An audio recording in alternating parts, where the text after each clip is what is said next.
Tony?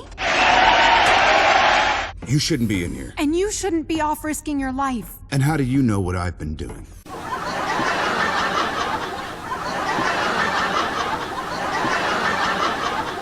Tony, I know. You're gonna get yourself killed. Please stop it. Okay, I promise. I'll stop. I'll put my head in the sand, stick out my ass, and not think about what's going on around us. Come on, Tony. You believed in me before. What's changed? I'm finally doing something worthwhile. I don't know what else to do. Tony, what in the hell were you doing out there? Hey, Rhodey. Not now, okay? Let's not get into all that stuff. You know, the planes, the missiles, the dogfight, the military intervention. Oh, will you please stop it?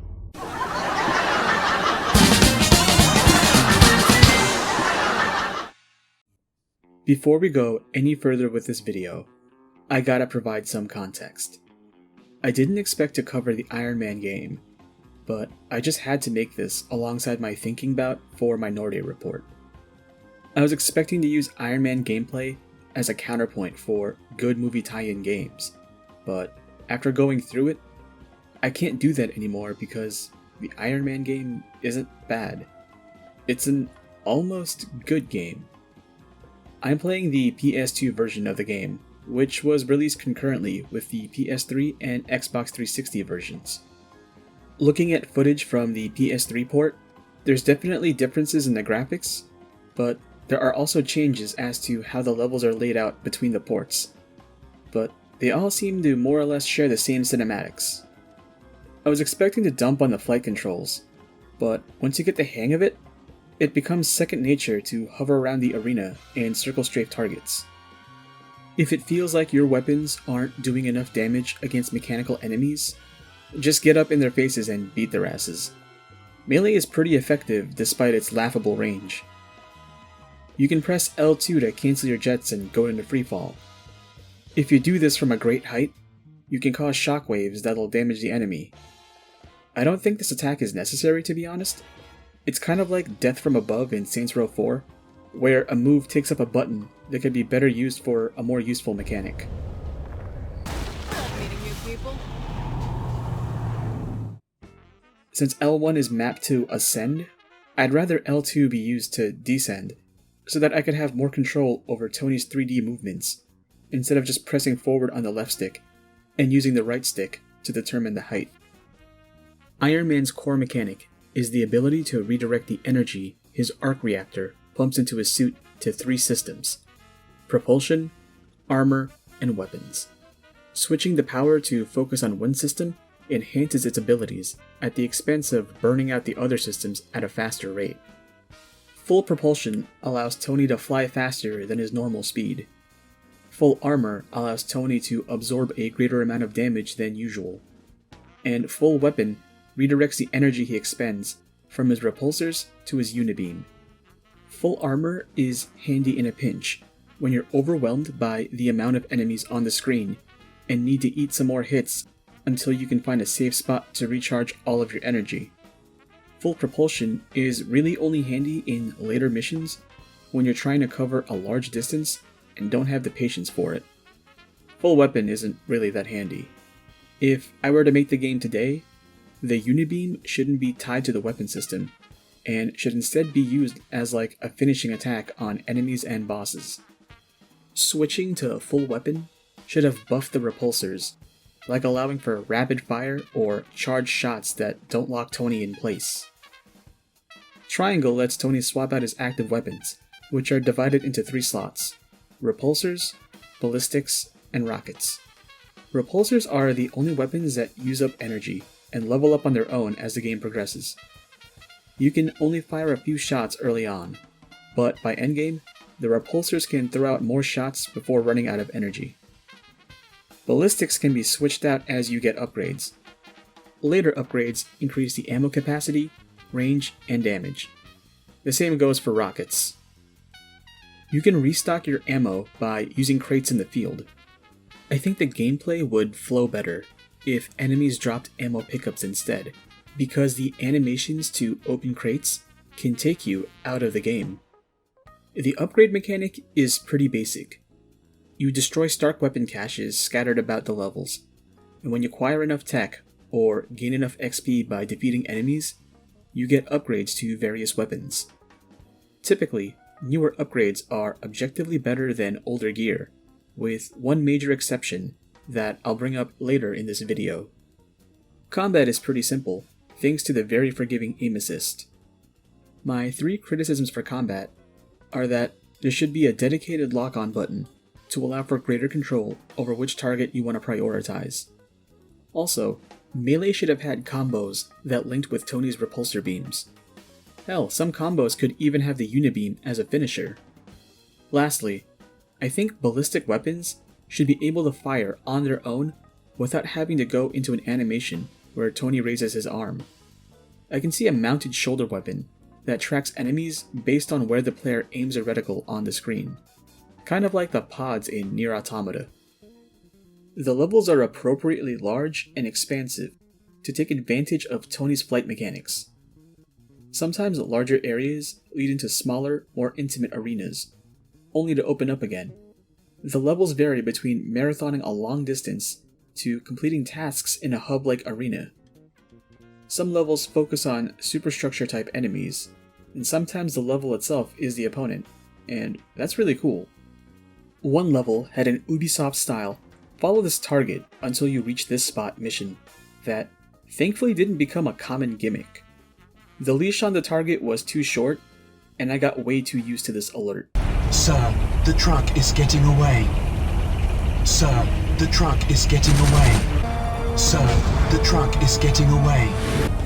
Sir, the truck is getting away. Sir, the truck is getting away. The dumb thing is that the alert will sound regardless of whether you're further ahead of the target or lagging behind.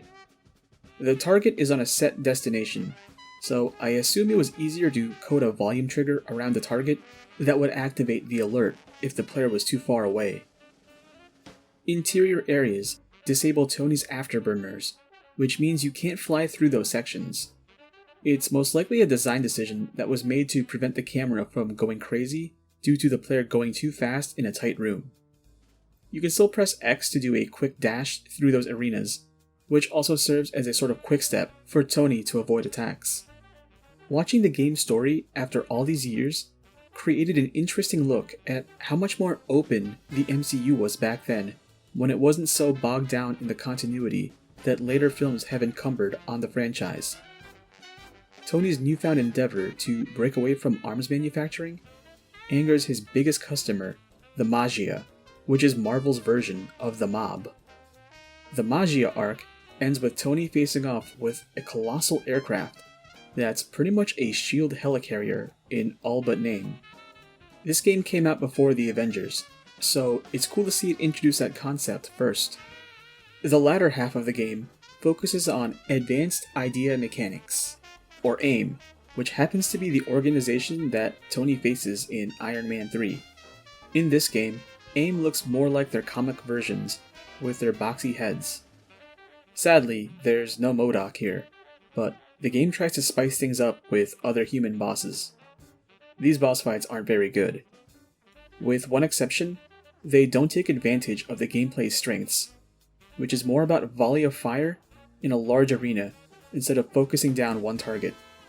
One of them just straight up sucks, and I had to cheese the arena to avoid his bullshit attack that left an area of effect hurt box. If that already didn't suck, he can spam that attack with barely any cooldown. One boss does this mindfuck thing where you have to line up the image with the screen, or else you're stuck with inverted controls for a brief period of time. You don't even get to fight that guy, it's so weird. I think the game would have benefited from pitting Tony up against those superstructure enemies as bosses, instead of human-sized targets. Iron Man's gameplay works when it's all about painting with missiles and bullets over a large canvas. I need to point out that there is no health meter in the game. The suit's armor absorbs most of the damage, but when it runs out, Tony can only take so many hits before he goes down. When all of your armor is gone and you take too much damage, you go into a down state, and Jarvis goes into recovery mode. You have to match the button prompts to jumpstart Tony's heart and bring him back into the fight. It's a pretty forgiving mechanic, even if it takes too much time. By the way, the downstate is pretty funny if you're hovering in the air. He just looks so sad and dejected. The QTE finishers on mechanical enemies can also be time consuming. The game is writing off the old God of War mash prompts, but you have to wait a beat to hit the following prompt, or else you fail the action. There's actually a good reason to do these finishers, because they recharge all of Tony's systems and keep him in a generally invulnerable state. It's best to do them when you're surrounded by a crowd and you've taken a bunch of hits. The worst level in the game is the one where you have to rescue Pepper at the science lab, which is broken up into 3 set pieces over the same level. First, you have to destroy the jammers that are inhibiting the suit's systems. That's pretty easy once you know how to approach each area. After that, you have to defend the lab, which is this huge structure against the ground troops and artillery from 3 different angles. This is a tower defense section that can easily go pear-shaped if you're not actively zipping back and forth between the areas where the enemies spawn in. The ground troops are mixed in with robot infantry, which barely take any damage from Tony's weapons and require melee attacks. And that can be really clunky as they like to shoot rockets that push Tony away. The last set piece requires you to shoot down the missiles that are dropping from the sky. This is where bringing the wrong weapons into the level can fuck you over. If you have the pulse rounds for your ballistics weapons, you're gonna have a bad time trying to shoot those rockets down. The easiest approach is to bring in a Gatling gun. By now you should have one that holds 750 rounds, because it has a faster firing rate than the pulse rounds. The difference was like night and day for me with that set piece. The final level is, not surprisingly, against Obadiah Stane as the Ironmonger. The funny thing about this fight is that, in the movie, Stane is using a modified version of Tony's first prototype armor that he used to escape from the 10 Rings, so it looks really primitive and unelegant. In the game, Tony faces off against enemies who stole his Iron Man suit concept and look technologically similar to his Mark III suit. Hey, that kinda looks like my suit. It's one of those moments where the ambitions of the game butts heads with the MCU's grounded baby steps approach to world building. I mentioned the story earlier, but didn't really talk about the dialogue or performances. I'm pretty sure they got sound-alikes for everyone besides Rhodes. This is unadulterated madness. How many buyers did we have? Over 500. Stark weapons are still very popular, in spite of you. It's pretty annoying that I'm so damn good at my job. Yes, Tony. This is crazy. I can't go through all this crap and tell me who the top buyer is. You're the boss. Is this the first time you've looked at your books, Tony? It's the first time I've wanted to know what particular phylum of low-life deviants is using my weapons. Well, they're not all criminals. The Pentagon's one of your big clients. Wait a minute. You're not here to buy my suit, are you? It's not for sale. Listen, there's a problem with the nuclear base in Russia. And we can't send in troops for obvious reasons, but there is another option. There are always other options, Rhodey. Who do you think's involved? Advanced idea mechanics, AIM. No, not possible. Yeah. Tony, I ran the numbers. Your top buyer was Advanced Idea Mechanics. Like I said, highly likely. Like, that sounds too much like Terrence Howard, but I'm not sure. Tony's VA is doing his best to sound like RDJ, and sometimes he pulls it off. Jarvis, what's happening? 3 EMP transmitters detected in the area, sir. My systems are breaking down. Those EMPs need to go. I need my radar to find Pepper, and if you're not around, I'm just gonna end up talking to myself. The game does some rewrites to the film's plot, and some scenes actually turn out pretty interesting from those tweaks. There's a couple of lines in this game that are genuinely raw as hell, and one or two that feel like they need a second pass at editing. What's really great is the energy some of the cutscenes exude.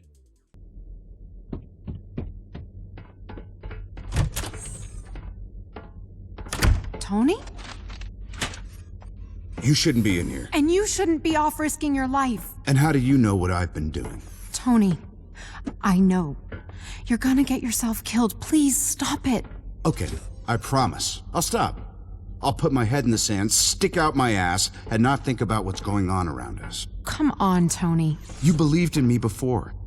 What's changed? I'm finally doing something worthwhile. I don't know what else to do. Tony, what in the hell were you doing out there? Hey, Rhodey. Not now, okay? Let's not get into all that stuff. You know, the planes, the missiles, the dogfight, the military intervention. Oh, will you please stop it?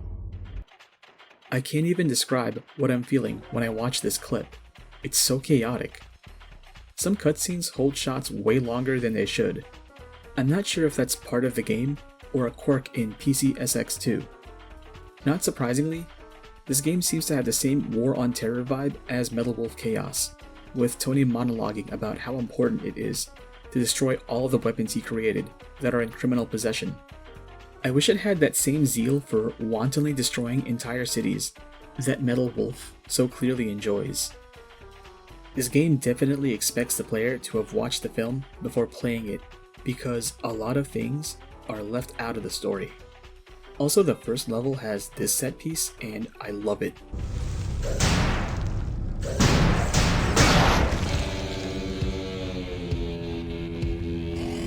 Sit tight. I'll get us out of here. Please do. But I can't play more than 3 seconds of the sound, because that song has to be licensed. When the track is done, the music shifts into an orchestral version of Iron Man, which I'll link to in this video. You unlock different skins as the game progresses. You can get the different versions of suits that are shown in the film, but you can also get the Model 1 suit from the comics, and his classic suit, which is technically another forward-thinking concept from the game, as Tony's endgame armor is modeled after that style. I didn't expect to not hate the Iron Man game. There's some good ideas in this game's combat encounters and flight controls. It'll be interesting to see whether Iron Man plays similarly in the upcoming Avengers game, or if it does something new with combat and movement. If you got it, play Iron Man. It's aight. Oh, and as for my example of a bad movie tie-in game, don't worry, I got that covered already.